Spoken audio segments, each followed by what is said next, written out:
तो हाँ भाई दोस्तों, कैसे हो? स्वागत है फिर से यूट्यूब चैनल पे। तो आज कोई इन्फॉर्मेशन वाली वीडियो नहीं होगी, आज जस्ट सिंपल सिंपल टॉक होगी।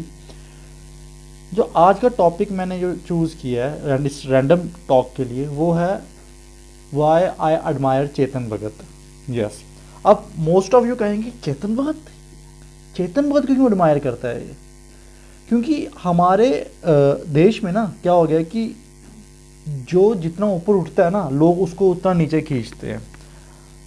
अगर आप सो कॉल बुक्स मेरे को तो बोलना भी नहीं आता, बुक्स जो भी है, ठीक है, जो भी है, जो ये इंस्टाग्राम पे जो बुक रिव्यूअर्स बने हुए हैं, जो बुक एक्सपर्ट्स बने हुए हैं, जो बुक क्रिटिक्स बने हुए हैं, ये सब चेतन भगत को डिमीन करते हैं, उनकी नॉवेल्स को गार्बेज बोलते हैं, ठीक है। और जब उनके सामने कोई बोल देना कि do you love to read Chetan Bhagat, तो ये कहता है oh my God Chetan Bhagat, हम तो नहीं चेतन भगत को पढ़ते। मतलब चेतन भगत को पढ़ना उनके लिए एक अपराध है। वो सोचते हैं कि अगर हमने पब्लिकली ये कह दिया कि हम चेतन भगत को पढ़ते हैं तो हमें हमारा बहिष्कार कर देंगे, हमें बायकॉट कर देंगे पूरे उस अपनी so called book reading intellectual community से।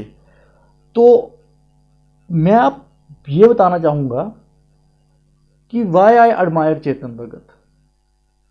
अगर आप आज से कोई 15-20 साल पीछे चले जाइए, क्या आपने कभी देखा, बहुत रेयरली देखा होगा कि कोई 15-16 साल का बच्चा बुक्स पढ़ रहा हो, नॉवेल्स पढ़ रहा हो? देखा था कभी? बहुत रेयरली 100 में से कोई एक ऐसा बच्चा तब मिलेगा आपको जो ये चीज़ करता था कि 15-16 साल में नॉवेल्स पढ़ता था वो। ऐसा कोई बच्चा आपको आज से 10-15 साल पहले रियरली कोई एक या हार्डली 2 बच्चे मिलेंगे 100 में से। बट चेतन भगत के आने के बाद हर 15-16 साल का बच्चा नॉवल पढ़ रहा है। और ये किसने किया? ये जो जील थी, जो रीडिंग की जील थी जो यंगस्टर के अंदर, ये किसने किसने पैदा की? चेतन भगत ने। हाँ, ये चेतन भगत ने पैदा की। अगर आज हमारा 15-16 साल का कोई बच्चा नॉवेल्स, इंग्लिश नॉवेल्स पढ़ रहा है तो उसमें जो बहुत बड़ा हाथ है वो है चेतन भगत का, जिसको आप सो कॉल्ड इंटेलेक्चुअल्स डिमीन करते हैं, ठीक है। हाँ, स्टोरीज देखो, अब सारी फिल्में सुपरहिट तो नहीं होती ना, सचिन रोज सेंचुरी तो नहीं मारता ना।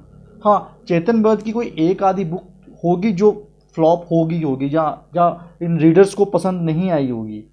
मोस्टली ऐसे हाफ गर्लफ्रेंड के बारे में कहते हैं, उसमें कुछ ऐसे डायलॉग्स हैं जो मोस्टली जो फीमेल रीडर्स थे उनको पसंद नहीं आया। हाँ, मानता हूँ एक आधी बुक होगी, बट इसका ये मतलब नहीं है कि आप जिस क्रेडिट के लिए वो इंसान डिजर्व करता है आप उसको वो दो ही ना। आप उसकी नॉवेल्स को पढ़ना एक वो समझे कि ये आपके लिए एक, आप अपने आप को डिमीन कर रहे हो अगर आप चेतन भगत की नॉवेल्स पढ़ रहे हो। तो ऐसा कुछ नहीं है, आपको इवन क्रेडिट देना चाहिए चेतन भगत को कि उसी की वजह से यूथ इंग्लिश नॉवेल्स पढ़ रहा है। नहीं तो चेतन भगत से भी बहुत बड़े बड़े राइटर्स हैं हमारे पास, अरुंधति रॉय, सलमान रश्दी। लेकिन मुझे एक बात बताइए, क्या 15-16 साल का बच्चा सलमान रश्दी पढ़ता है या पढ़ता था? 15-16 साल का बच्चा अरुंधति रॉय पढ़ता था? मुझे ये बात बताइए बस। बट 15-16 साल का बच्चा चेतन भगत पढ़ रहा है, मतलब कुछ तो बात थी ना उस बंदे में, जो उसने पूरी यूथ को अपने पीछे लगाया, पूरी यूथ को मोटिवेट किया कि आप रीडिंग कीजिए। कुछ तो बात थी ना। तो आप उस इंसान को ऐसे डीमीन मत कीजिए। इस लिटरेरी इंडस्ट्री में उस इंसान का उतना ही बड़ा कंट्रीब्यूशन है जितना बाकी बड़े बड़े राइटर्स का है। आप बड़े बड़े राइटर्स की बात करते हैं, जेके रॉलिंग की बात करते हैं आप, जेम्स पीटरसन की बात करते हैं आप, तो अपने राइटर्स क्यों भूल जाते हैं आप? अभी तो मोदी जी ने भी कह दिया है वोकल फॉर लोकल, आत्मनिर्भर, तो अपने राइटर्स को क्यों डिमीन करने में लगे हुए हैं? अब मैंने बहुत सारे यूट्यूब चैनल देखे हैं जो बुक रिव्यू करते हैं, वो इंडियन राइटर्स की इतनी बुराई करते हैं।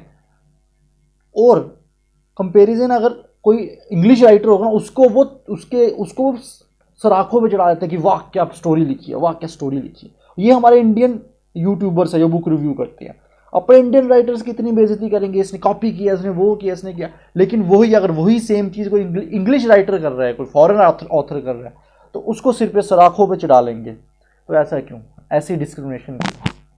पहली बात तो ये कि आपका काम है सिर्फ रिव्यू करना, तो रिव्यू कीजिए, जज थोड़ी ना आप। अपनी वर्डिक्ट क्यों सुनाते हैं? और रही बात चेतन भगत की, तो चेतन भगत को मैं इसलिए एडमायर करता हूँ क्योंकि उसकी वजह से ही मैंने लिखने का जो मेरा शौक़ था वो उसी की वजह से हुआ। चेतन भगत ने जो जैसा भी लिखा, जो भी लिखा, लेकिन हमें ये डिनाई नहीं करना चाहिए कि वो एक इकलौता इंसान ऐसा था, इकलौता अपने टाइम पे राइटर ऐसा था जिसने यूथ के अंदर एक ज़ील पैदा की रीडिंग की।